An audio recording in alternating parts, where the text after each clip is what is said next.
Masama bang maging isang inggitero? Aaminin ko mga boss, naiinggit din ako at di ko ipagkakaila yun. Na minsan sa buhay ko, naiinggit din ako sa kapwa ko.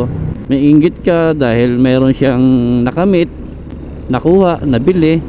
Okay lang naman yun eh. Ang importante, hindi mo siya sinisiraan at proud ka sa kanya na nagawa niya yung mga bagay na yon na hindi mo nagawa pa sa sarili mo. Katulad ko, marami akong gustong gawin sa buhay na hindi ko pa nagagawa.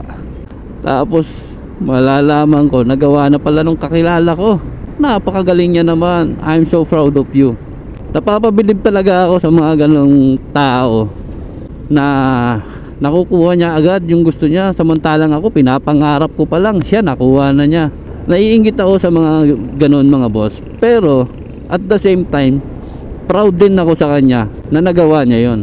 Siguro mga boss, hindi naman masama na mainggit ka no? Basta yung inggit mo, wag mong hayaan na makasama sa'yo.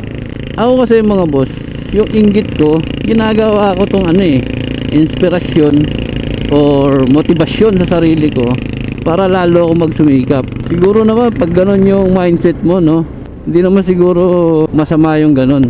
Na nainggit ka dahil hindi mo nakuha yung isang bagay, pero ginawa mo itong motivasyon, inspirasyon sa sarili mo para maging masipag ka, maging matyaga ka at magsumikap ka para magawa mo kung ano yung gusto mong gawin.